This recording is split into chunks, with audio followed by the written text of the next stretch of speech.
They called it Wild King Night. Behind locked doors, there were oils, drugs, and silent staff cleaning up a mess no one dared speak about. But what really happened inside Diddy's secret world might just change the way you see him forever. Years, Sean Diddy Combs ruled the music industry with fame, wealth, and power. But while the world saw a billionaire mogul and glamorous parties with celebrities, his staff saw something else entirely. Hidden behind closed doors were shocking demands, twisted loyalty tests, and disturbing scenes that left employees traumatized for life. And now, leaked voice notes, courtroom testimonies, and insider accounts have begun to expose what truly went on during his darkest nights. This isn't just about fame or music anymore. It's about secrets so powerful, they kept everyone around him silent. Until now. Because what you're about to hear isn't just rumors or gossip. These are the chilling details from people who lived through it, forced to witness it, and finally decided to reveal the empire built on fear, manipulation, and shocking pleasures. But how did it all begin? And what really happened in those secret nights no one dared question? It started with a voice note, a casual message that sounded harmless at first, but carried an unsettling undertone. "Can y'all come straighten it up over here? It's not looking luxurious." Diddy's deep voice echoed through the speakers as mellow R&B music played in the background. On the surface, it sounded like a rich man wanting his home spotless. But to those who knew what had just happened hours before, it was something far darker. That request wasn't just about straightening pillows or wiping tables. It was an order given after a freak-off, a secret event hidden from the public. An orgy fueled by drugs and unsettling power plays. Staff would receive these voice notes often. Each carried the same tone, calm, casual, almost dismissive. But behind the words was a man who held complete control over everyone around him. When Diddy spoke, staff obeyed instantly, because ignoring him wasn't an option. And these voice notes weren't rare. They formed the soundtrack of his empire, simple reminders that while the world saw a billionaire mogul living in luxury, those closest to him saw something else entirely. Something they would never forget. But what were these parties really like? And why did everyone fear cleaning up after them? They weren't just parties. Staff called them freak-offs, but Diddy had his own name for them, Wild King Nights. Behind that glamorous label lay a world many wouldn't believe. Imagine walking into a room where red lights bathe everything in a dark, seductive glow. The scent of baby oil lingers in the air, mixed with the harsh smell of drugs and sweat. Everywhere you look, there are signs of chaos, overturned glasses, rolled up dollar bills, used products scattered across plush carpets that once screamed luxury. For outsiders, these events sounded like elite celebrity orgies filled with models and influencers, but for staff, they were nightmares disguised as work. They were ordered to prepare everything meticulously, from the oils to the drugs to the lighting, creating an atmosphere Diddy demanded, because nothing could fall out of place in his kingdom, even during his wildest nights. And while music thumped through hidden speakers and guests lost themselves in the haze, staff waited quietly in the shadows, knowing that once the last guest stumbled out, their real job began, cleaning up the remains of a night no one was ever allowed to speak about. But what did Diddy demand to make these nights so extreme? Long before the guests arrived, staff would receive detailed orders to create the perfect scene. Diddy didn't just want comfort, he wanted luxury in every corner. Even if the night ended in chaos.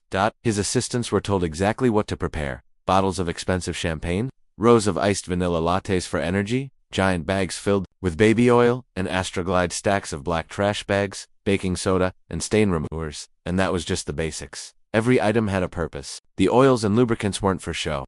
The baking soda wasn't for cleaning kitchen counters. Each had a dark role in the night's plans, and staff understood without asking questions, because asking questions could cost them their jobs. Or worse. Then came the morning after. Voice notes would land on their phones before sunrise, with Diddy's calm but icy tone. "It's not looking luxurious." The message was clear. No matter what had happened just hours before, the place had to look untouched, sparkling, and worthy of a billionaire by the time he woke up. Staff scrambled in silence, removing stains they didn't want to identify, picking up used items they couldn't talk about, all while knowing that in just a few hours, it could happen all over again. But what exactly were these staff forced to clean up after the wildest nights? When the sun rose after a Wild King night, staff knew what was waiting for them.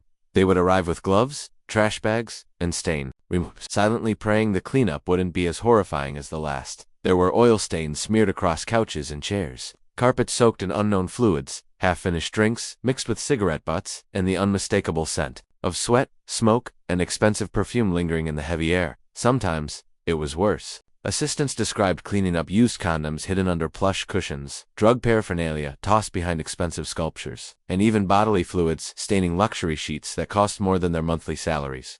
One text from Diddy's chief of staff said it all. "Bring him stain remover for a chair and couch, and black trash bags. And baking soda too," he said. There was no mention of what caused the stains or what needed to be hidden in those bags. The message was clear: clean it, erase it, and don't ask questions. For staff, it wasn't just about scrubbing away the dirt. It was about wiping away the secrets that could destroy an empire built on power and silence.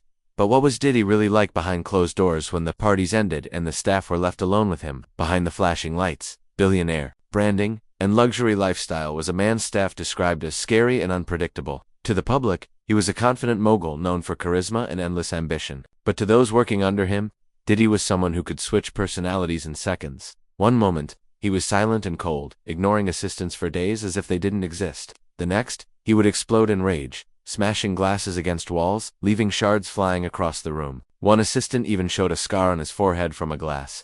Combs shattered in anger. Staff never knew which version they would face each day: the smooth-talking music icon, or the man who ordered them around like pawns in his twisted games. Some described him as sweet and generous when he wanted something, but if a single detail fell out of place, the punishment came swift and harsh. It was this volatility that kept everyone under his control, because behind every calm voice note lay the silent threat that if you failed him, there would be consequences. But for some staff, the worst part wasn't the rage. It was the mind games he played to test their loyalty. Working for Diddy wasn't just about following orders. It was about proving your loyalty in ways that left staff shaken to their core. One assistant recalled a day that felt like a scene from a dark movie. At a formal event by the ocean, Diddy took off his ring and casually tossed it into the Atlantic. Then he turned to his assistant, looked him dead in the eye, and said he had to go in and get it. No hesitation was allowed. The assistant, dressed in an expensive suit, jumped straight into the freezing waters to retrieve it, not because he wanted to, but because he knew saying no wasn't an option. In another twisted test, Diddy called his assistant after midnight. When the assistant arrived, thinking there was an emergency, he found Diddy lying in bed with a woman. Diddy simply pointed to the TV remote under the bed. The assistant picked it up and handed it over silently. That was it. See, he is loyal, and now he can go back home, Diddy told the woman with a smirk. These moments weren't about tasks or service. They were about power, proving that no matter what he asked, no matter how humiliating, they would obey. But these loyalty tests were nothing compared to the horror staff felt witnessing what really happened during Wild King nights. When staff spoke about Wild King nights, their voices lowered, as if saying the words too loudly would bring back haunting memories. These weren't just private parties or wild celebrations with celebrities. They were secret events filled with scenes many staff members wished they could erase from their minds forever. Inside his $48 million Miami mansion, the transformation began hours before guests arrived. Assistants would prepare bags filled with baby oil, Astroglide lubricant, red lights to tint the rooms in an eerie glow, and piles of classic drugs. Every single item had to be perfectly placed to match Diddy's exact demands. As guests streamed in, young women, some looking barely out of their teens, and young men invited to complete the scene. Music blasted, drugs circulated freely, and the air filled with smoke, heat, and muffled laughter. Some guests seemed excited, others appeared uncomfortable, nervously clutching their drinks while staff walked by, eyes lowered, pretending not to see. One assistant recalled seeing a young woman at sunrise, shaking as if she couldn't control her body. When he drove her home, she whispered, "I've never done anything like that before," her voice breaking with each word. Her eyes were empty, lost in memories she couldn't process. For the staff, cleanup was always the most horrifying part.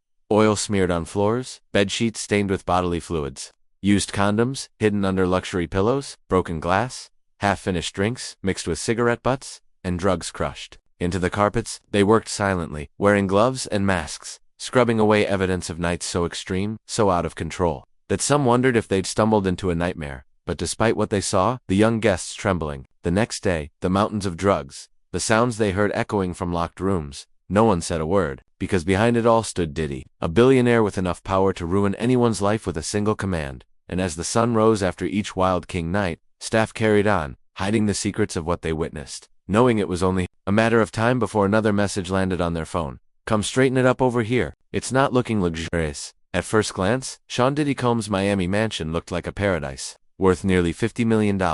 It stood tall and silent on Star Island, guarded by high gates, shimmering under the Florida sun. To the world, so was a symbol of power and success, a glamorous waterfront compound where celebrities gathered for private yacht parties and sunset dinners. But for those who worked behind those walls, it was something entirely different. Inside, rooms were draped in luxury fabrics, with gold accents gleaming under expensive chandeliers, plush carpets muffled every step, and giant windows overlooked the endless ocean, as if promising freedom to everyone trapped within. But the mansion's beauty hid a chilling truth. Behind each locked door were secrets staff wished they'd never seen, dark rooms filled with red lights and quiet sobs, Bathrooms lined with glass bottles, not of cologne, but of oils and drugs. Bedrooms that felt like film sets for scenes too explicit to imagine. Staff moved like silent ghosts, eyes down, never questioning why a private chef would be asked to prepare meals no one touched, or why security guards stood outside certain rooms for hours, listening to muffled cries and laughter echoing within. This wasn't a home. For staff, it was a fortress of secrets. A place where loyalty wasn't a choice, but a demand, and where each day brought fear of what they would be asked to do next. But what really happened in those rooms at night that made even the toughest employees feel sick to their stomachs? As the sun began to set each evening, staff felt an unsettling shift in the mansion's energy. The quiet halls and luxurious living rooms they cleaned during the day turned into dark playgrounds by night. At first, it started subtly. Assistants would receive texts instructing them to dim the chandeliers and replace bright bulbs with red lights that bathed the rooms in an eerie, seductive glow. Tables were cleared to make space for trays lined with rolled joints, crushed pills, bottles of liquor, and neat piles of drug paraphernalia. Then came the bags filled with items staff never spoke about.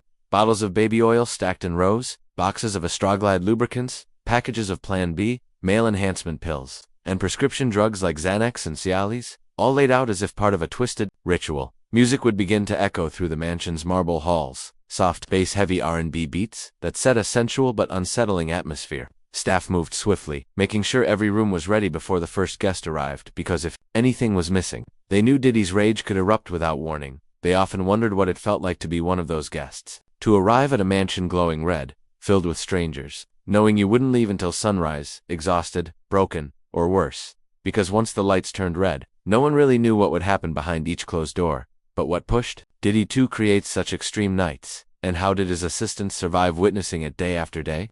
For Diddy's staff, the hardest part wasn't just the parties or the mess they had to clean afterward. It was the humiliation of the orders he gave them. Orders that stripped them of dignity and left them questioning who they had become.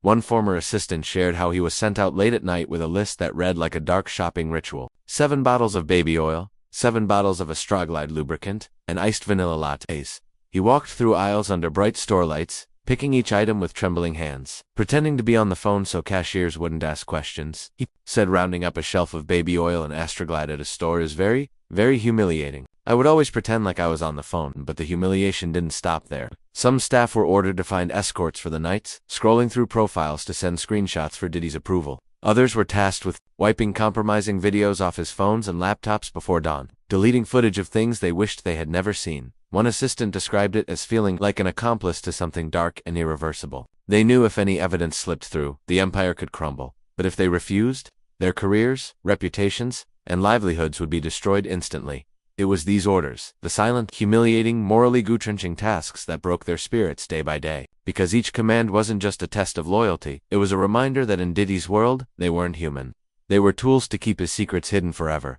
But what happened to staff who decided they couldn't take it anymore, and tried to leave? For some staff, each day working under Diddy felt like walking a tightrope over a bottomless pit. Every order followed kept them balanced, but one misstep, one refusal, one moment of weakness could send their entire world crashing down. Many dreamed of quitting, of walking out of the mansion's massive iron gates and never looking back. But leaving wasn't simple. The fear wasn't just about losing a high-paying job, it was about what Diddy could do to them once they were gone. Some feared their reputations would be destroyed with a single phone call. Others were terrified of legal threats, or worse, being blacklisted from the entire entertainment and high-net-worth hospitality industries forever. One assistant shared how he finally broke down after years of humiliating tasks, violent outbursts, and twisted loyalty tests. He resigned quietly, leaving behind a signed NDA that barred him from ever speaking about what he had seen. But even then, he couldn't erase the memories.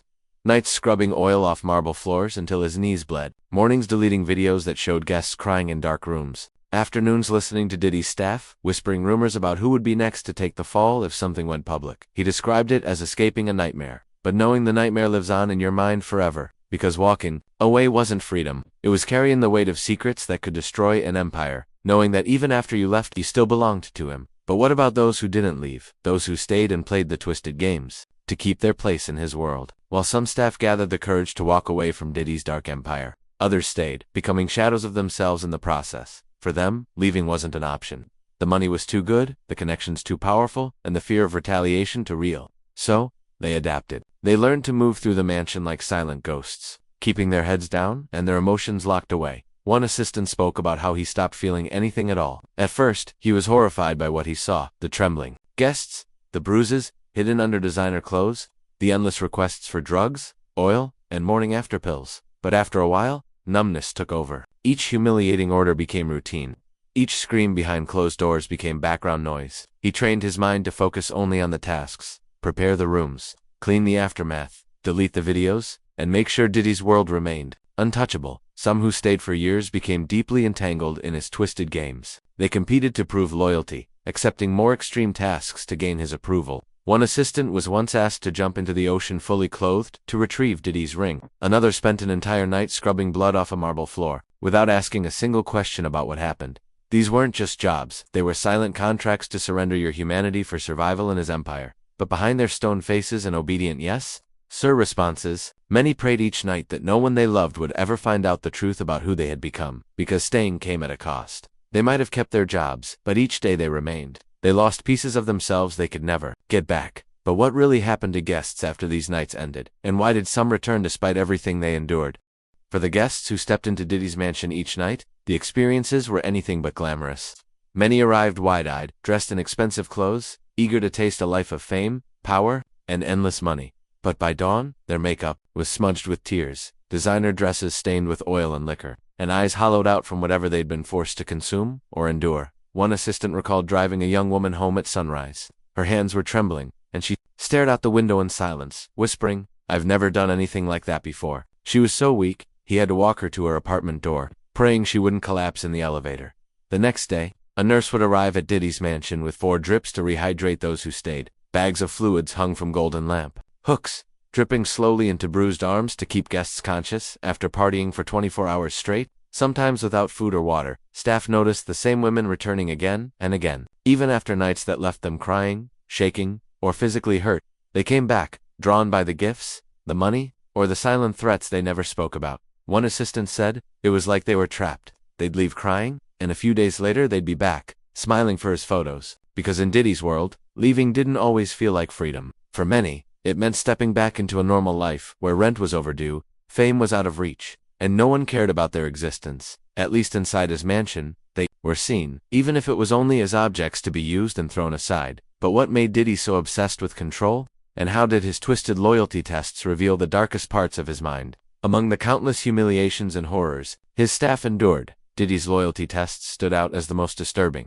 They weren't just about obedience. They were designed to strip a person of dignity, forcing them to choose between self-respect and survival. In his empire, one assistant shared the infamous story of a night by the ocean. Diddy, dressed in an immaculate suit, took off one of his diamond rings and, without a word, threw it into the Atlantic. He turned to his assistant, staring him down with dead eyes, and said, "Go get it." They were at a formal event.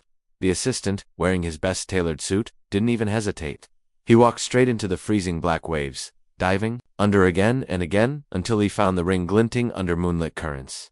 Diddy didn't say thank you. He didn't even look at him, but that was the point. It wasn't about the ring. It was about proving that this man would sacrifice his pride, his comfort, and his life without question. Another former assistant shared how Diddy once called him after midnight, ordering him to come to the mansion immediately. When he arrived, sweating and breathless, he was told to crawl under Diddy's bed, where the music mogul lay with a female guest, just to retrieve the TV remote. When he handed it over, Diddy turned to the woman and sneered, "See, he's loyal. Now he can go back home." These tests weren't about power alone. They were about something darker, a twisted pleasure in watching people break under his gaze, willing to do anything to remain part of his world. Because for Diddy, loyalty wasn't measured in dedication or skill. It was measured in how deeply you were willing to betray yourself to serve him. But what drove him to become this way? In part 3, we uncover his rise to power, the darkness that fueled his empire, and the secrets that even his closest friends were too afraid to reveal. Long before the scandals, before the shattered lives and trembling guests, there was just Sean Combs, a kid from Harlem with nothing but raw ambition burning through his veins.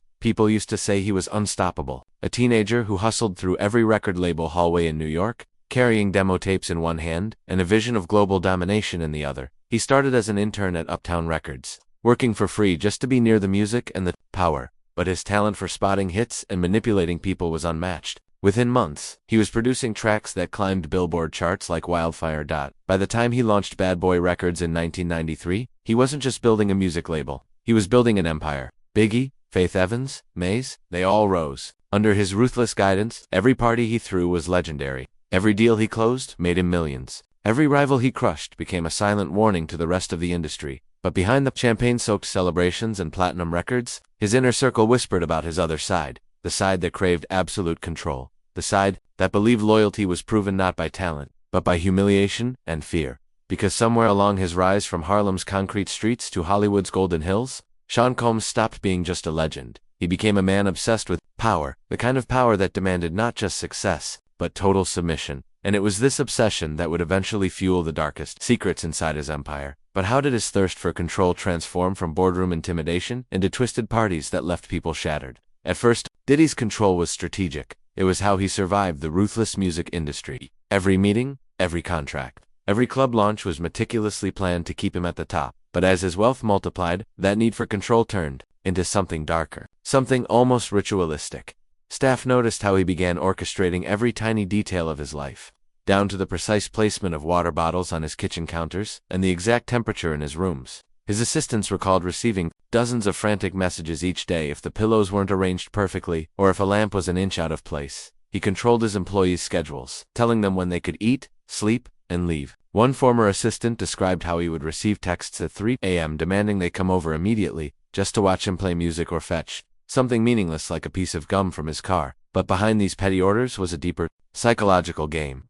Because for Diddy, dominance wasn't about business anymore. It became a way to feed the darkness festering within him, a twisted pleasure in knowing that everyone around him existed only to obey. The Wild King Nights were an extension of this obsession. They weren't just parties. They were carefully choreographed displays of his absolute power. The lights, the drugs, the oil, the trembling guests, all of it was part of the spectacle. As one staff member put it, these weren't parties. They were rituals to remind everyone that he owned them. And as his empire grew, so did the darkness of these rituals. Because control, once it becomes your entire identity, can never be satisfied. But what about the guests who kept coming back, despite the horrors they endured? What silent chains kept them tethered to Diddy's world? To outsiders, it was impossible to understand. Why did these guests keep returning to Diddy's mansion, knowing what awaited them behind those golden gates? But those who worked closest to him understood the unspoken truth. It wasn't always about fame or luxury. Sometimes, it was about survival in a world that valued power above all. Many of the guests were young,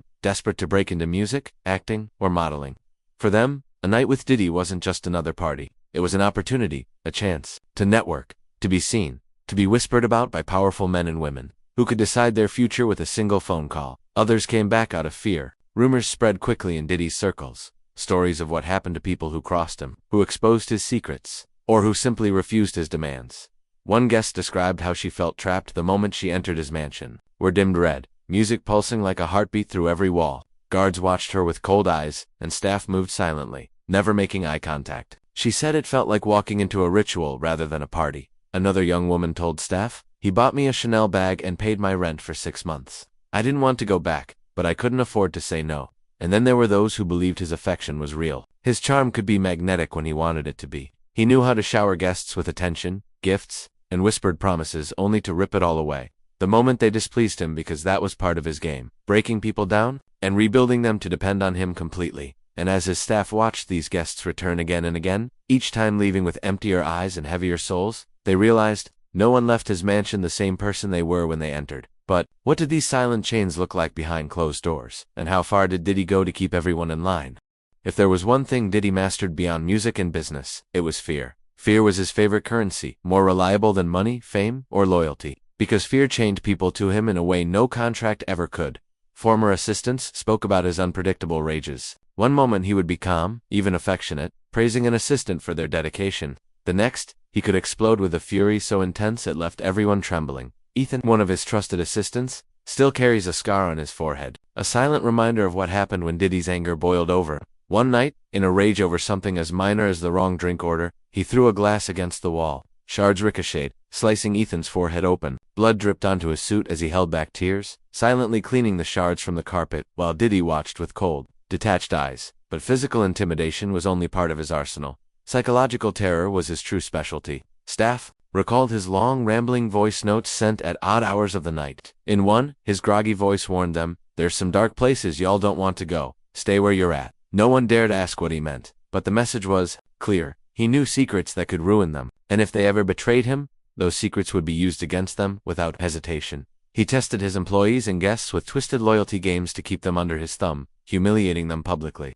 forcing them to obey impossible orders, and making sure they always felt one step away from being destroyed. Because in Diddy's empire, fear wasn't just a tool. It was the foundation holding everything together. But what happened when even fear couldn't keep people silent? What desperate measures did he take to erase any trace of his dark rituals from the world? In Diddy's world, everything was meticulously controlled, including what the world was allowed to see. His staff revealed that after every Wild King night, a different type of cleanup began, one that went far beyond trash bags, stain removers, and scrubbing oil off marble floors. This cleanup was about erasing evidence. Assistants were ordered to remove and destroy any compromising footage recorded during these nights.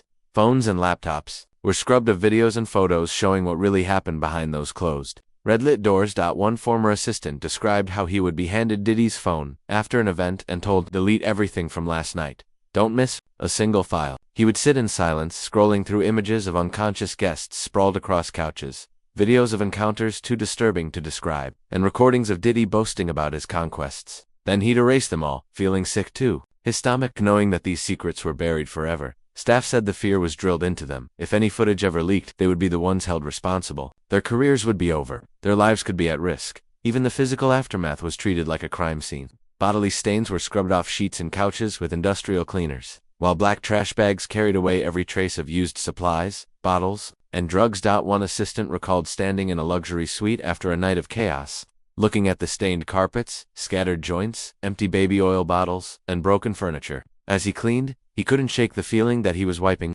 away the evidence of unspeakable crimes. Because for Diddy, his public image wasn't just important, it was everything. And he would go to any lengths to keep his secrets buried. But what about those who saw too much? The staff who carried these memories in their minds long after leaving his mansion? For Diddy's inner circle, the line between privilege and danger was razor. One misstep could end a career, a reputation, or worse. Many staff members left quietly, carrying secrets that haunted them long after their employment ended. They never spoke out, not because they didn't want to, but because they were terrified of what might happen if they did. Some described how, even years later, they would wake up in cold sweats, hearing his voice in their nightmares.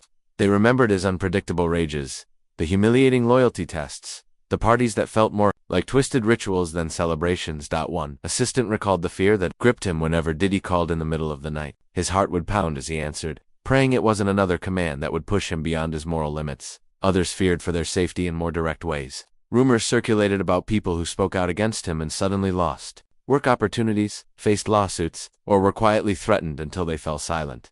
Ethan, one of his former assistants, once said, "He is a very scary person. Whether you're his employee, a contractor, a girlfriend, or a guest, you know what he's capable of." Some former staff members believe that was exactly how he wanted it. The fear kept them in line, the whispered threats ensured their silence, and the psychological scars guaranteed that even if they did speak out, few would believe them, dismissing their stories as bitter lies from disgruntled employees. But cracks eventually formed in his fortress of fear, because as lawsuits piled up and investigations closed in, more and more of these silent witnesses began to find their voices. They realized the world needed to know what really happened behind the golden gates of Diddy's empire. And as they stepped forward, one question echoed louder than ever: what exactly were they forced to do? And how far did Diddy's darkness really go? For years, Diddy's empire thrived on silence. The money, the power, the threats, they worked like clockwork to keep his secrets buried. But as more former staff came forward, each testimony painted a clearer picture of what his world really looked like behind closed doors. They spoke of his twisted games, the humiliations, the violent outbursts, and the terrifying loyalty tests that left physical and emotional scars. They described a man who wielded his power like a weapon, shaping everyone around him to fit his dark desires. One former assistant said, "It was like living in a horror movie you couldn't escape. The worst part is, he made you believe you chose to be there." And while some guests kept returning, shackled by promises of fame or fear of retaliation, others never recovered. Some left his mansion shaking, whispering to staff that they had done things they never imagined they'd do. Others simply disappeared from his circle, their silence purchased or forced. But as lawsuits mounted and federal agents closed in, it became clear that this empire of fear was finally beginning to crumble. Because even the richest, most powerful men in the world can't keep darkness hidden forever. And what was uncovered next would shock everyone watching from the outside, especially when it came to the twisted rituals behind the infamous Wild King Nights. The name alone sent chills down the spines of those who worked for him. Wild King Nights to outsiders, it sounded like just another celebrity party. Dim lights, champagne towers, designer drugs, and celebrities lounging in exclusive mansions. But to his staff, these nights were something far darker. They were rituals orchestrated, controlled, and executed with military precision. And at the center of it all was Diddy, ruling over his kingdom of shadows like a twisted monarch. Philippines. One of his former senior executive assistants still remembers the first time he was asked to prepare for a Wild King night. It wasn't an invitation, it was a command, delivered by Christina from Diddy's chief of staff. She texted him urgently, "Bag needs to be ready for Wild King night in 2 hours. Baby oil, Astroglide, red lights, iced vanilla lattes. Everything. Don't be late." Phil felt his stomach twist. He wasn't sure what disturbed him more, the casual way she ordered supplies for an orgy or the way she spoke about it, as if it were just another boardroom meeting or lunch run. From that night on, he realized these were not mere parties. They were performances of dominance, meticulously crafted to feed Diddy's ego and darkest desires. Staff described how they would watch guests arrive with excitement, thinking they were entering a glamorous celebrity gathering. But as the night unfolded, the atmosphere would change. Lights dimmed to a deep, suffocating red. Music shifted from energetic hip-hop to slow, haunting R&B that vibrated through the walls like a heartbeat. Guests were handed drinks mixed by staff who had been ordered to lace them with party drugs that kept them awake and compliant for hours, sometimes days. And as the assistants scurried around, cleaning up spills, fetching drinks, and disposing of used supplies, one chilling thought haunted them all. This wasn't about fun, it was about control. But what exactly went on during these Wild King nights that staff still refused to describe in detail? Before any Wild King night began, the preparation was just as disturbing as the event itself. Staff described how hours before guests arrived, Diddy's inner team would scramble through luxury stores and pharmacies, filling baskets with items that painted a sinister picture. Rows of baby oil bottles, Astroglide lubricant, stacks of black trash bags, and industrial-sized stain removers. Phil Pines once recalled the humiliation of having 2x7 bottles of baby oil and 7 bottles of lubricant in one trip. He pretended to be on the phone as cashiers looked at him with raised eyebrows, praying no one would recognize him as Diddy's assistant. But it didn't end there. Rooms were transformed to match Diddy's precise, twisted vision. Red light bulbs were installed to bathe everything in a dark, erotic glow. Sheets were stripped and replaced with brand new high thread count linens that by morning would be stained and discarded like disposable rags. Candles were lit to release thick, musky scents, mixing with the heavy perfume of expensive marijuana and the chemical sweetness of party drugs lined up in Gucci bags beside the beds. In one WhatsApp message seen by investigators, Diddy's staff were told, he wants the room luxurious. Fix the lighting, fix the smell, fix the sheets. It's not looking luxurious enough. Because for Diddy, these weren't just parties. They were carefully curated performances designed to strip guests of their inhibitions and their power. Everything was intentional. Every item was a tool. Every light, smell, or texture a trigger to blur reality and push guests deeper into his control. And as staff set up these twisted rituals, one thought echoed through their minds. What kind of man needs this level of preparation just to feel powerful? But the true horror began when the guests arrived, and the night's real purpose was revealed. As the sun dipped below Miami's skyline and the city lights flickered awake, luxury cars began arriving at Diddy's waterfront mansion one by one. Young women stepped out first, some wearing glittering mini dresses and $1,000 heels, others in barely their outfits that seemed handpicked to please someone else's desires, not their own. Their faces glowed with excitement and nervous anticipation. They were entering the inner sanctum of a music legend, or so they believed. Then came the young men. Some were friends of Diddy's sons, others aspiring artists, models, and athletes, hoping a single night here could change their careers forever. They were all greeted by staff with hushed instructions. Leave your bags here. Phones will be kept at the entrance. Drinks are at the bar. The moment they crossed the threshold, they entered another world. Inside, the lights were tinted, a suffocating red, flickering across mirrors and marble floors. Thick clouds of marijuana smoke curled around chandeliers like ghostly fingers. Music pulsed through the walls, slow, haunting R&B that blurred time and thought. At first, guests mingled like any high-end party, champagne glasses clinking, flirtatious laughter echoing. Drugs passed discreetly from hand to hand. But as the hours dragged on, staff noticed the shift. Conversations slurred into murmurs, eyes glazed over.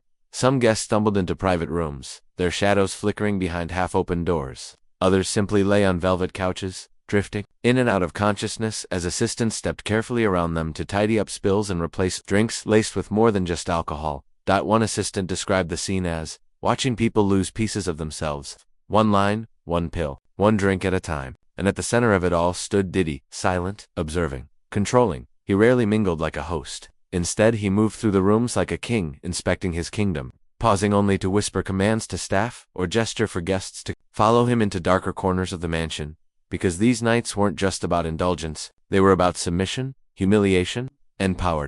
And for those who stayed until dawn, what happened behind those closed doors would leave them forever changed. Behind the luxurious facade of these Wild King nights lay twisted games, designed not for fun, but to test, break, and control. Former staff described how Diddy would single out guests or assistants at random, forcing them into humiliating loyalty tests in front of others. These were not harmless party dares. They were acts that left deep psychological scars. One night, Ethan, a trusted assistant, stood silently at the edge of the room, watching guests dance under the crimson lights. Without warning, Diddy removed one of his diamond rings and hurled it into the dark waves of the Atlantic, just beyond his oceanfront terrace. He turned to Ethan and said coldly, "Go get it." In that moment, surrounded by models, celebrities, and staff, Ethan felt his pulse freeze. He was wearing a fitted black suit, polished leather shoes, and a Rolex he had bought with his first bonus. None of it mattered. Without hesitation, he walked past the crowd, climbed over the terrace barrier, and dove into the black water below. People watched in stunned silence as he resurfaced, dripping wet, searching blindly among sharp rocks and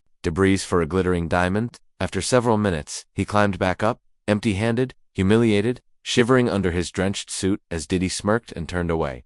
That was just one night. Another assistant, Phil Pines, was once called to Diddy's mansion after midnight. Half asleep, he rushed into his boss's bedroom, worried there was an emergency. Instead, he found Diddy lounging in bed with a woman. Without looking up from his phone, Diddy pointed under the bed and said, "Pass me the TV remote." Phil bent down, retrieved the remote, and handed it to him.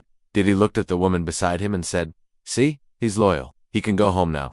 Phil walked out feeling like an animal that had just performed a trick for its master's amusement. These games weren't about testing loyalty. They were about asserting dominance.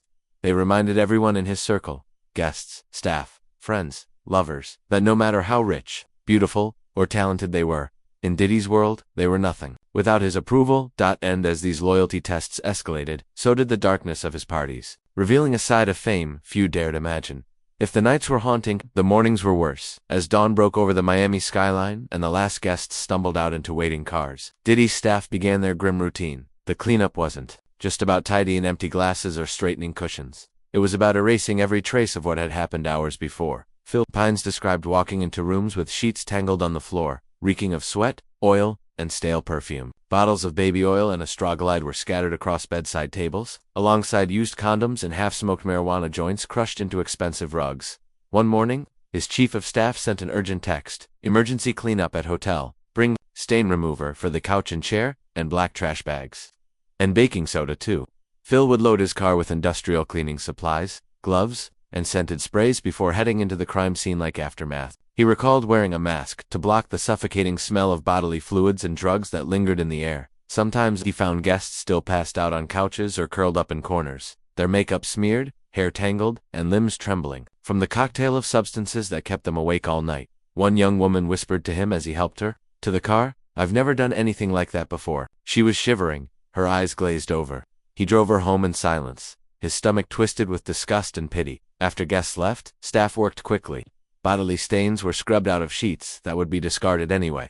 Used condoms and drug paraphernalia were bagged and thrown into dumpsters far from the mansion. And anything else, videos, voice notes, messages, that could incriminate Diddy was deleted from his devices under direct orders. It was as if the night had never happened. But for the staff, each cleanup left behind invisible stains. Memories that couldn't be scrubbed away, no matter how many bottles of bleach they used. And the worst part was knowing it was only a matter of hours before another text arrived, summoning them to prepare for the next Wild King night. Staff trapped in Diddy's secret world, it wasn't just the physical mess they cleaned each morning. The deeper damage was invisible, etched into their minds with every humiliating order and disturbing sight. Phil Pines recalled how each morning after a Wild King night felt like waking up from a nightmare that hadn't ended. He would sit in his car outside Diddy's mansion, gripping the steering wheel, forcing himself to breathe before walking in to face whatever horror awaited. And there was always horror. Assistants described living in constant fear. Fear of losing their jobs. Fear of being blacklisted from the high-net-worth hospitality industry. Fear of what Diddy might do if they refused a command.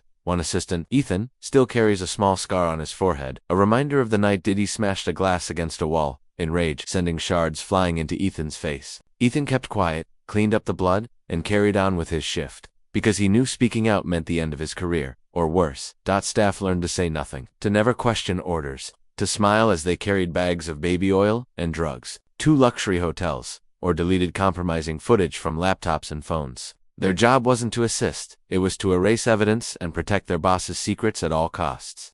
Phil Pines said the psychological games were as damaging as the physical ones. Being forced to fetch a TV remote at midnight or dive into the ocean in a designer suit wasn't just humiliating, it was conditioning.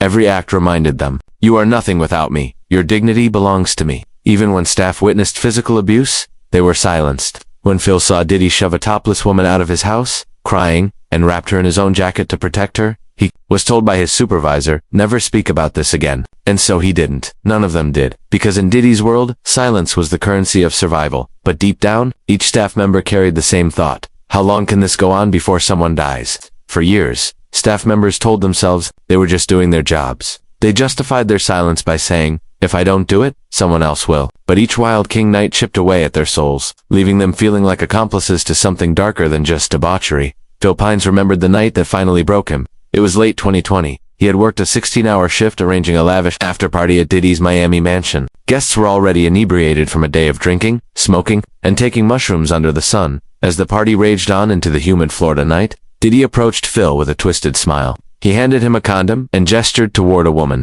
lying half-conscious on a couch. "Prove your loyalty," he whispered. Phil froze. His heart pounded so loudly it drowned out the music. He looked at the woman, at her glazed eyes, at his boss's cold stare. The humiliation of diving for the ring, fetching the remote, cleaning bodily fluids, none of it compared to this. With every fiber of his being, he wanted to say no, to walk out and never return. But the fear rooted him in place. Fear of losing his job, fear of retribution, fear of being blacklisted and discarded like trash by the industry he had worked so hard to enter. He did what he was told. But he left the room as soon as Diddy turned away, pulling up his pants, feeling his humanity slip away forever. Later in the car, he sat gripping the steering wheel, his body shaking uncontrollably. Tears blurred his vision as he realized, "I'm not just covering up his secrets, I'm betraying myself, my morals, my dignity, my soul." That was the moment he knew he had to leave. And he wasn't the only one. Other staff members began quitting in quiet succession, unable to continue living in a world where silence equaled complicity. But leaving didn't free them.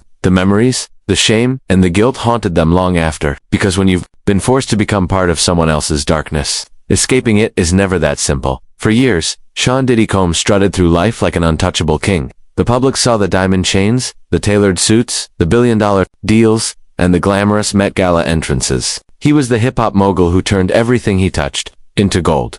But behind the tinted windows of his blacked-out SUVs, and inside his palatial mansions, lay a secret world so dark that even his closest friends turned away in silence. Former assistants described this secret world as a shadow realm of luxury and depravity, a place where nothing was ever enough for Diddy. No amount of wealth, sex, or power could satisfy him. Because what he truly craved wasn't pleasure, it was domination. Every room in his Miami mansion told a different story. There was the private cinema lined with plush leather recliners and champagne fridges, where he screened surveillance footage of his parties, the rooftop pool deck with fiber optic lights illuminating the water in blood red, and the underground panic room built not just for safety, but for secrecy. Some nights, staff were summoned to clean before dawn, only to find hidden chambers locked from the inside. Rumors swirled among them about what happened in those rooms. Stories of people who entered and left changed forever, physically and emotionally. One former house manager recalled, "It was like living in a horror movie set in a hotel. One minute you're arranging flowers for his breakfast table. The next, you're scrubbing bodily fluids off marble floors while he sleeps peacefully upstairs." And all the while, Diddy walked among Hollywood's elite with a dazzling smile and a glass of champagne in hand, knowing that none of them truly knew who he was. But some staff did. They saw the truth, the man behind the brand, the shadow behind the throne, the predator behind the performer. And as federal investigations closed in, that secret world began to crumble, revealing horrors no one outside his inner circle could have imagined. One of the darkest aspects of Diddy's secret world wasn't the sex, the drugs, or the violence. It was his obsession with loyalty and the twisted games he played to test it. Staff called them loyalty tests, but to outsiders, they would look like psychological torture. They weren't about building trust. They were about establishing absolute dominance. Phil Pines remembered his initiation clearly. On his first day as a senior executive assistant, Diddy didn't speak a single word to him, not for an hour, not for a day, but for a full month. It was like being a ghost in his house. Phil said, "I existed to serve, but not to be acknowledged." When Diddy finally did speak, it wasn't with kindness. It was a command. A reminder that his silence wasn't neglect, it was a test. Another assistant, Ethan, told the story that haunted him for years. They were at a glamorous formal event in Miami. Diddy was in an all-white tuxedo, diamonds gleaming under the chandeliers. Ethan wore a fitted designer suit, feeling confident and professional. Then, in front of guests, Diddy slipped off one of his diamond rings and flicked it into the dark waters of the Atlantic. He turned to Ethan and said calmly, "Go. Get it?" For a moment, Ethan thought he was joking, but the cold stare said otherwise. Without a word, he climbed down the dock ladder and dove into the black water, his suit and shoes heavy around him. Guests gasped and laughed as he disappeared beneath the waves. When he surfaced, ring in hand, coughing and shivering, Diddy just smirked. That was it. No praise. No thank you. Just the satisfaction of knowing his assistant would do anything to prove his worth. Another night, Phil was called to Diddy's mansion after midnight. Thinking it was an emergency, he rushed over only to find Diddy lying in bed with a woman. Diddy pointed lazily under the bed and said, "Get me the TV remote." Phil crawled on all fours across the plush carpet, reached under the bed, and handed the remote to his boss. Diddy turned to his guest and said with a smile, "See, he is loyal. Now he can go back home." Phil drove home in tears, feeling less than human. But he stayed, because in Diddy's world, if you weren't loyal, you were disposable, and these loyalty tests only became darker and more humiliating as time went on to the public. Diddy's parties were legendary, exclusive events brimming with celebrities, champagne, and flashing cameras. But insiders knew that when the guests left and the lights dimmed, the real party began. They called them Wild King Nights, a phrase whispered among staff with dread. Because these weren't just parties, they were ritualistic orgies, drenched in drugs, power plays, and humiliation. Phil Pines recalled receiving texts from Christina Cordum, Diddy's chief of staff, ordering preparations for a Wild King night. The list was always the same. Baby oil, astragalid lubricant, red lights to bathe the rooms in a seductive glow, and class of drugs. Sometimes the orders were humiliatingly specific. 7 bottles of baby oil, 7 bottles of lubricant, iced vanilla lattes for the guests to stay awake.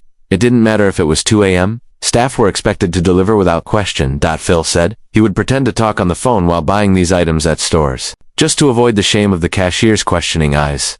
When the Wild King nights began, staff disappeared into the shadows, only called in for emergencies. But the aftermath told the story: oil stains coating the floors, empty drug baggies, littering beds, discarded lingerie tangled in sheets, burnt-out joints, and cigar ashes ground into imported Persian rugs. And then there was the baby oil. Hundreds of bottles found in police raids on Diddy's mansions, confirming the depravity that staff had been forced to clean up for years. One assistant described it simply: imagine the worst thing you can think of happening at a party. Now imagine it happening every night. These nights weren't just about pleasure. They were about Diddy's need to dominate everyone in his orbit, to prove his power, to force submission, and to keep his staff too terrified and humiliated to ever speak out. And as these Wild King nights became more extreme, so too did the damage they left behind, not just on the marble floors of his mansions, but on the souls of everyone who witnessed them. The Wild King nights always ended the same way. Diddy would vanish to his private suite or leave in his blacked-out SUV, his hoodie pulled low over his face, ignoring the carnage left behind. Then, in the dim early morning light, staff would be summoned. Phil Pines described these cleanups as worse than any nightmare. He would arrive at the mansion, the thick scent of stale sweat, marijuana, and body fluids hanging heavy in the air, furniture overturned, red lights still flickering, like a crime scene warning. He wore gloves and a mask to protect himself from what he was forced to touch. Baby oil coated the floors so thickly that it turned the marble into an ice rink, causing staff to slip and fall while scrubbing it off. Sheets had to be stripped and burned or taken for special cleaning. Pillows soaked in bodily fluids. Trash. Bags filled with used condoms, drug paraphernalia, and food left rotting from the night before. But that wasn't the worst part. Phil and other staff were often tasked with erasing evidence. This meant deleting videos from Diddy's phones and laptops, recordings of sexual encounters that could destroy his empire if leaked. One morning, he was ordered to scrub all footage from the previous night. As he scrolled through the videos, his stomach turned, the images burned into his mind forever. Young women and men, in states of extreme intoxication, some conscious, others barely able to move. He deleted them all, because refusing was not an option. Not in Diddy's world. Another assistant described the cleanups like this: it wasn't just physical filth, it was spiritual filth. You felt dirty down to your soul. After every Wild King night, a nurse would arrive to administer IV drips to dehydrated guests, injecting them with vitamins and fluids to revive them before they stumbled out to waiting cars. Sunglasses shielding their red eyes from the morning sun. One girl whispered to Phil as he drove her home, "I've never done anything like that before." She was shaking uncontrollably, coming down off whatever cocktail of drugs had been forced into her system. Tears streamed down her face as she curled up in the back seat, hugging her knees. For Phil, it was moments like this that made him realize these weren't just parties. They were acts of destruction, not only of the physical spaces they happened in, but of the lives they touched. And yet, every time, the staff cleaned it all away, leaving no trace. Because in Diddy's world, silence and obedience were worth more than any human life. Behind every polished marble floor scrubbed clean after a wild king night, there was a human story that could never be wiped away. Ethan, one of Diddy's former assistants, carried a physical reminder of his time there, a small scar on his forehead. To outsiders, it might look like nothing, but to him, it was a brand burned into his soul. He got it the night Diddy flew into a rage. No warning, no build-up. One minute they were discussing the setup for a dinner party. The next, Diddy hurled a heavy glass against the wall, shattering it inches from Ethan's face. Shards sliced his forehead, warm blood dripping down his brow. Diddy didn't apologize. He didn't even look at Ethan. He simply walked away, leaving his assistant trembling with pain and humiliation. But Ethan stayed, because leaving meant risking his career, his safety, and his sanity. That's how Diddy controlled everyone with fear, so deep it became part of their identity. Another staff member recalled an incident so disturbing it haunted him for years. Late one night, Diddy called him into his private suite. Music thumped. Through hidden speakers, guests lounged on velvet couches, their eyes glassy from mushrooms and ecstasy. Diddy handed him a condom and pushed him toward a barely conscious female guest lying across the cushions. The assistant froze, his blood running cold. He didn't want to, but Diddy's eyes burned with command. The woman gave a weak nod, and it happened. Quick, mechanical, with no sense of reality. When Diddy turned away, the assistant pulled up his pensée and left the room shaking with shame. He described it later. It wasn't sex. It was a power move. He wanted to show he could make me do anything. And this was just one of dozens of similar stories. Assistants forced to watch or participate. Young guests stumbling away in tears. House managers threatened with blacklisting if they spoke out, because in Diddy's world, people weren't people. They were tools, disposable, replaceable, and if they dared speak up, his lawyers, wealth and intimidation would silence them forever. But as federal investigations mounted, and courtrooms began hearing these testimonies, Diddy's carefully constructed empire of fear started to crack, revealing the ugly, hidden truth beneath the diamond-studded surface.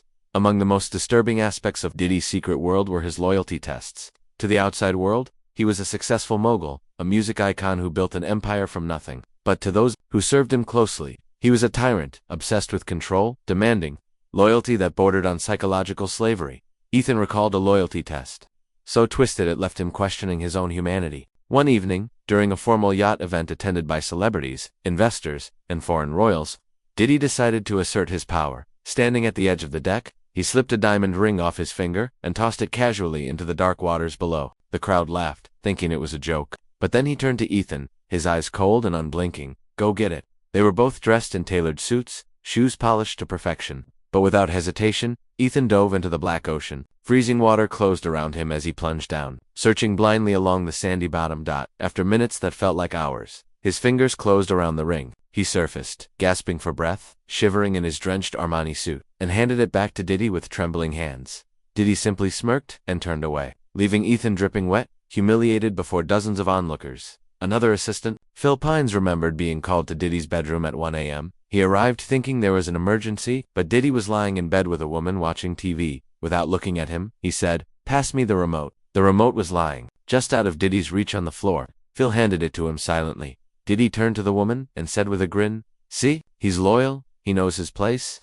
Phil walked out feeling like a beaten animal, stripped of dignity and humanity, because that was the point of these loyalty tests. To crush any sense of self-respect and replace it with absolute submission. Over time, staff learned that the worse the humiliation, the more Diddy enjoyed it. He fed off the power it gave him, knowing he could force anyone to jump, crawl, or suffer at his whim, and they would thank him for the privilege of serving. Stories were never meant to leave the walls of his mansions, but as his empire began to crack under legal investigations, the victims of these twisted loyalty tests found their voices, again revealing the darkness behind Diddy's polished brand. Behind every wild king night, every loyalty test, and every humiliating command, there was one unspoken rule that governed Diddy's empire: silence. It wasn't just expected, it was demanded. His chief of staff, Christina Coram, enforced it ruthlessly. After any incident, whether it was Diddy smashing glasses in rage, assistants being forced into sexual encounters, or guests leaving in tears, staff were reminded of their place. Phil Pines recalled reporting one violent outburst to Coram, hoping she would intervene. Instead, her words chilled him to the bone. Never speak about this again. Those 6 words were etched into his memory forever. They summed up the entire system Diddy built around himself. A world where money flowed endlessly, but truth was forbidden. Where NDAs were signed before guests even crossed the threshold, and threats loomed over anyone who dared think of exposing what really happened behind those tinted mansion windows. Staff learned to erase everything. Photos, videos, security footage. text messages, all wiped clean to protect Diddy's image. One former assistant described it as cleansing the sins of the king. Every morning after a party, they disposed of used condoms, drug remnants, and stained sheets. But the real filth wasn't physical. It was the knowledge of what they'd seen and been forced to enable. Even the guests learned to stay silent. Women who left crying returned days later with gifts, designer handbags, diamonds, lavish dinners. The cycle continued because breaking it meant risking everything: careers, reputations, and for some, their safety. As one former staff member put it, he had people so scared they wouldn't even speak his name. They called him, or the boss. Never Diddy or Sean, just him. Like he was some god you didn't dare look in the eye. But cracks were beginning to show. Lawsuits piled up, testimonies emerged. The same silence that protected him for decades was dissolving under the weight of his victims. Truths. Because no matter how rich or powerful he became, Diddy couldn't buy silence forever.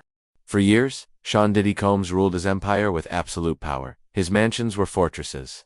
His staff were loyal out of fear. His public image remained untouchable, wrapped in designer suits, Grammy trophies, and billion-dollar business deals, but no fortress stays impenetrable forever. In late 2023, the first crack appeared when Cassandra Ventura, known to the world as Cassie, filed a civil lawsuit accusing Diddy of sexual abuse, coercion, and violence that spanned their entire decade-long relationship. The news exploded across every entertainment headline. Fans were shocked. The industry fell silent. And Diddy, the man who spent his life controlling every narrative, found himself facing allegations he couldn't silence with NDAs or payouts.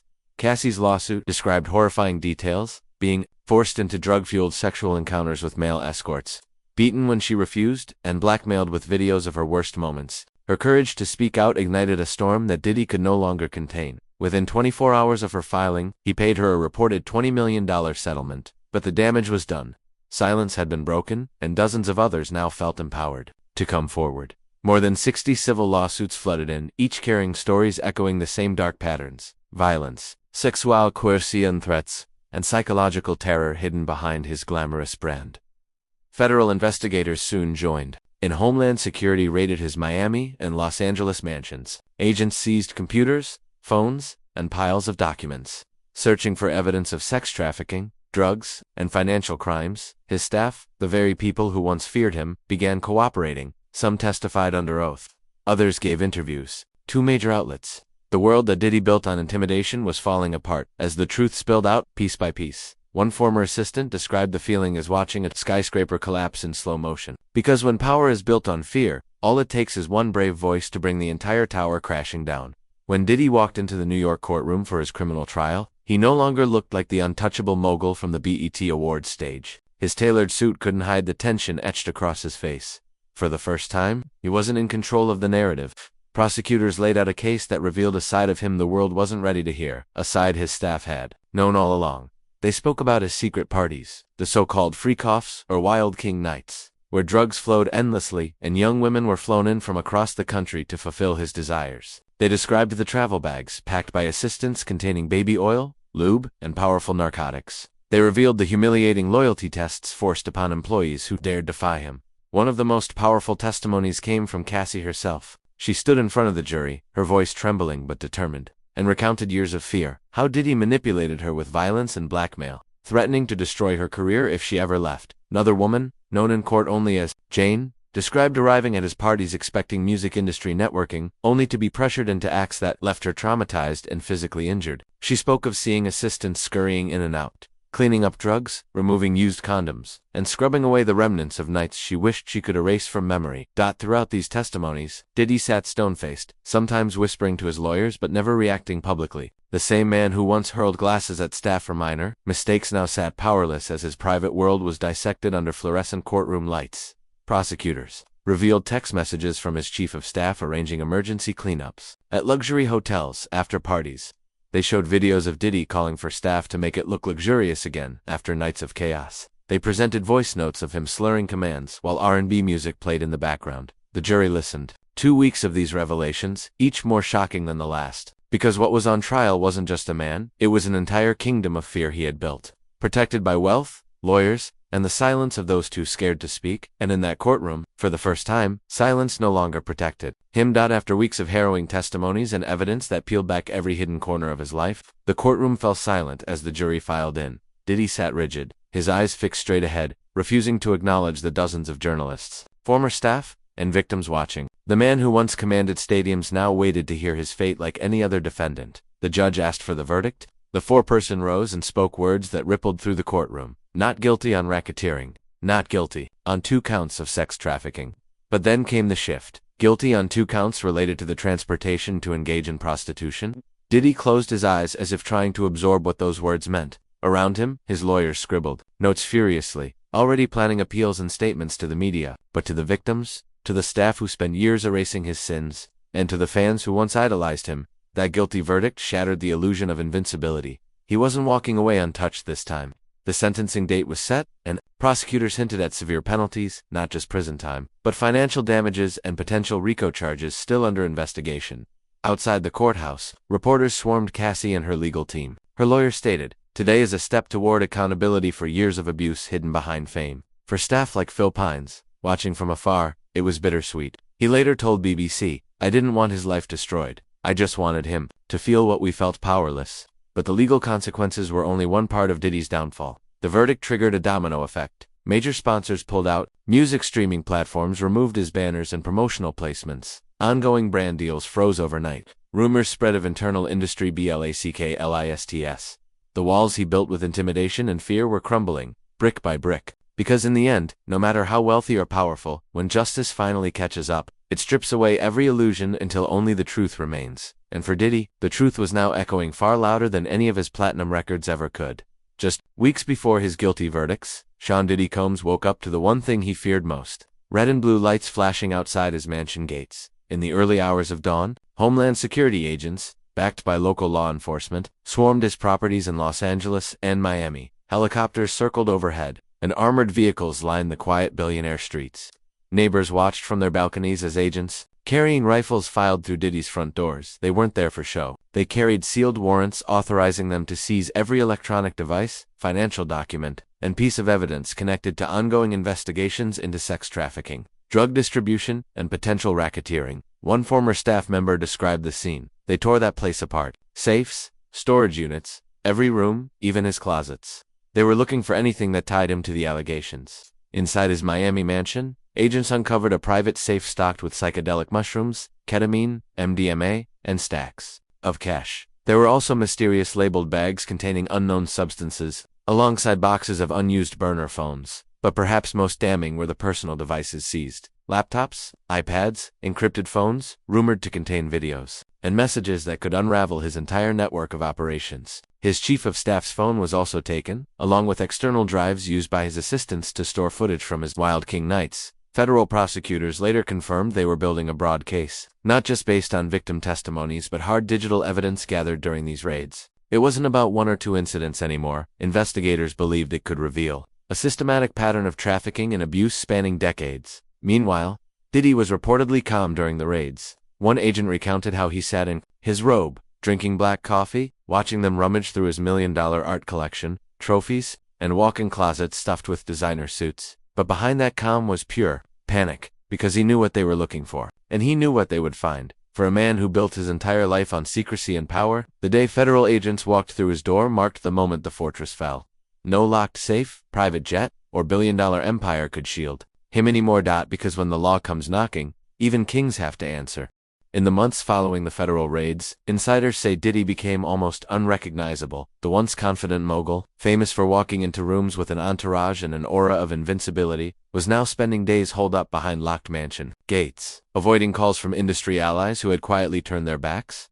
Former staff described seeing him pacing his hallways at dawn, robe dragging along marble floors, mumbling to himself as if trying to plan his next move. Security teams reported he barely slept, often up all night watching surveillance cameras across his properties. His personal assistants revealed the chilling side of this downfall. He ordered all devices scrubbed of any compromising footage. He had external drives destroyed by trusted staff. He replaced household staff with private security contractors to monitor anyone entering his rooms.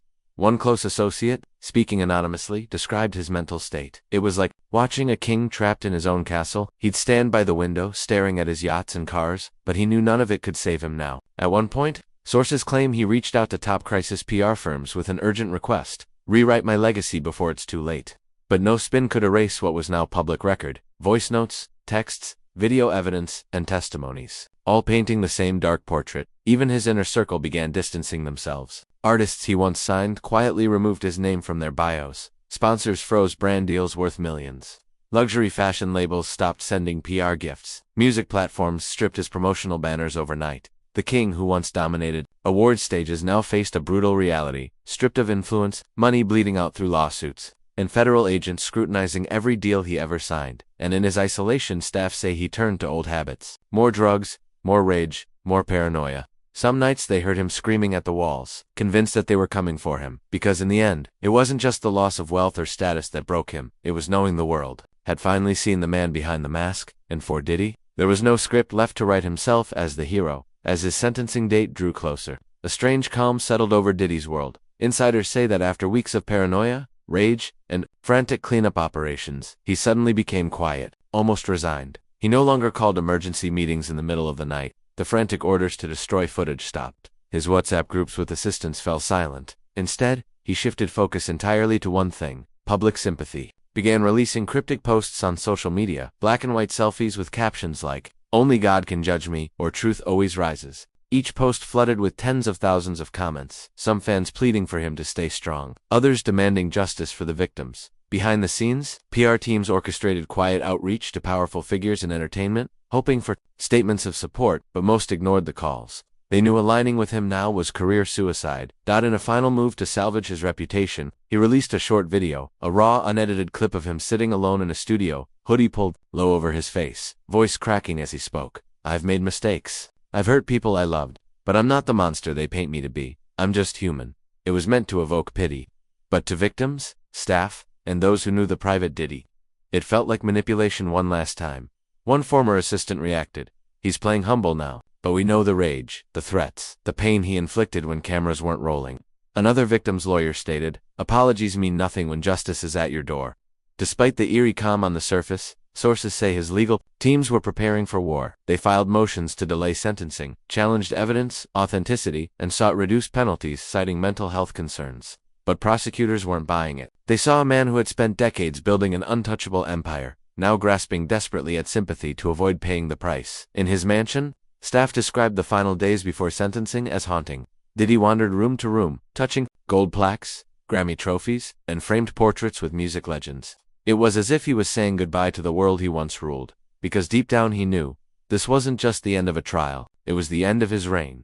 On sentencing day, the world watched as Sean Diddy Combs walked into court. Gone was the $1 million swagger, the diamond chains, the tailored suits that once announced his arrival like a royal procession. Instead, he wore a simple black suit with no jewelry, his face solemn and drained of its legendary confidence. Reporters captured every second as he took his seat at the defense table, eyes lowered, hands clasped tightly together as if in silent prayer. Inside the courtroom, there was no music, no cheering fans, no entourage to shield him, just silence, broken only by the murmurs of attorneys, the scribble of journalists' pens, and the occasional sob from victims seated behind him.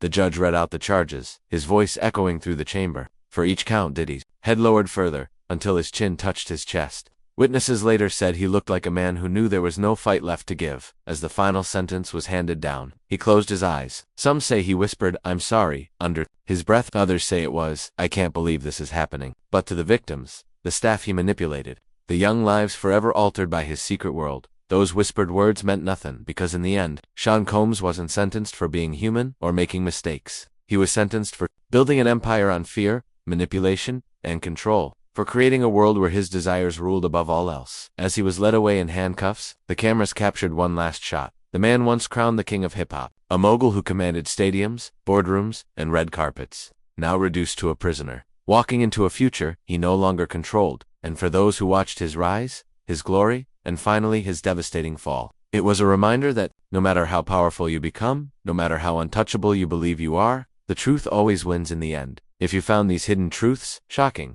imagine what else is happening behind closed doors in Hollywood. If you think this story was shocking, wait until you hear what's coming next. I'm working on a video about another celebrity with hidden scandals that could destroy their entire brand. Subscribe now and turn on notifications so you don't miss what's about to be revealed. Comment below, who do you think it is? Don't forget to subscribe and turn on notifications, because in my next video, I'm revealing another powerful celebrity whose dark secrets could finally be exposed. Comment below, do you think Diddy's sentence was enough? Or should there have been more accountability for everyone involved? Like this video if you believe the truth always finds a way out, no matter how powerful someone is.